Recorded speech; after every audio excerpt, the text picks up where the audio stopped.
Hey everybody, how you doing? Welcome to Tuesday morning, and we're gonna make some wine this morning. I've already been up for about an hour and a half. It's 8:30 in the morning on Tuesday. We're running a little behind on wine this week. Um, just a little while ago, I made one of my regular juice wines. See right there, it's just getting ready. It's not even starting to bubble yet. It's only been in the container for about 20 minutes probably. Now we're going back over here, and as you look inside, I hope you can see, I have strawberries in there. We are making a strawberry wine right now, and it's actually going to be a strawberry mango wine. I only had 10 pounds of strawberries, so we're gonna blend it with some mango and see how it comes out. Should be good. And so that's what we're doing right now. So a little while ago, before I started the video, I went ahead and chopped up all the strawberries. I had 10 pounds, and I cut them up, washed them, and put them in the pot, along with about a half a pound of brown sugar and 4 pounds of granulated sugar. And right now I have probably a gallon of mango juice in there.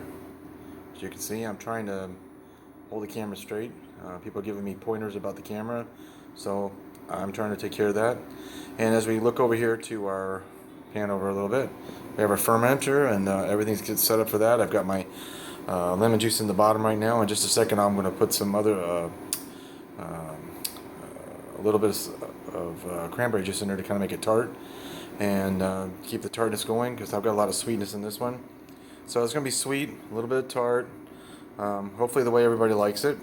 Everybody really likes my strawberry wines. So that's what we're doing right now. We're doing a strawberry wine, and I'm just really happy about it, and I hope it'll work out real good. So if you bear with me for just a little while here, I'm going to set my phone down, and we'll keep see how it goes.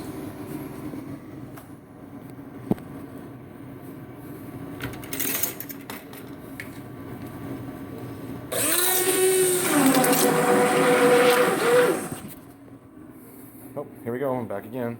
All right, as you can see right now, I've got my immersion blender.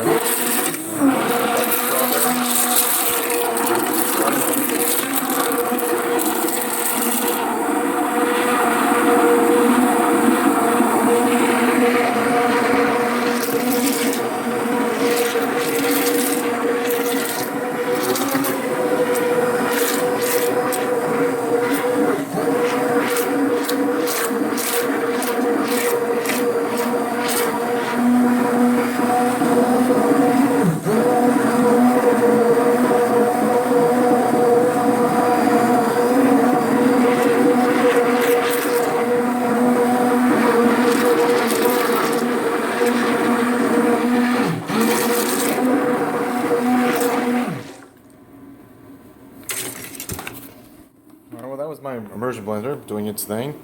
And what you want to do is you really want to try to get this mixed up really good. You want to get the mashed up the strawberries really good. I would have liked to have used the cheesecloth, but my wife likes the pulp in the wine for some reason. She likes it, so I keep it.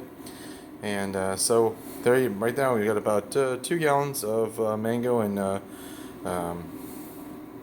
sugar, and the 2 different types of sugar, and the strawberries together, and there's some cherry. There's also concentrated cherry in here. We've got to make sure that we get this all stirred up good, and we're going to heat it up to about 165 degrees just to make sure there's no yeast from the strawberries on it. And we'll see how it goes from there. And it's going to go in this fermenter right here, and that's what we're going to do. We're going to fill it up. We're going to fill it up to about a little bit less than normal, because when this starts to go, it really goes. And with this wine's going to be ready probably in about 6 weeks. So let me explain what we did, what I've done so far. I have taken 10 pounds of strawberries, cut them up, washed them, put them in the pot, used the immersion blender to really smash them up and get them all into pulp. And then I've added mango juice to it, concentrated mango juice to it, and cherry juice. I think this is going to be really, really good. And there's also 4 pounds of sugar and about a half a pound, maybe a little more of brown sugar in there. And then we're going to add a little bit of cranberry juice to the bottom, and then we'll see how it goes. I think this is going to be really good, and I can't wait to taste it. I can't wait for my wife to taste it. Now this usually takes about, remember you got your 5-gallon pot, your heating source, Make sure you have your yeast, your professional yeast, so you can throw your yeast in there. And be really careful that you keep everything nice and sanitized, keep everything clean and sanitized. I wash my pots 2 or 3 times before I even start, and make sure everything's sanitized with good sanitizing solution. I use Beer Clean and Sandy Flush. If you're going to use water from the tap, make sure you put it in a bottle and put it in your refrigerator. Anytime you use anytime you use water, make sure you put it in there so it gets the chlorine out of it, and you can use it. And this isn't the hopped up honey wine. I didn't have time. That's about a 3-hour job there. This one we can do in about an hour, and then I still can do some other things I need to do before I go to work today. So this is going to end up being probably about a 12% wine when it's done, and I'm excited to see how it goes. And so we'll see what happens. All right, guys. This is Tuesday morning, and this is Stevebrew, and let's see if we can how this wine comes out. I'll talk at you in a little while. Bye.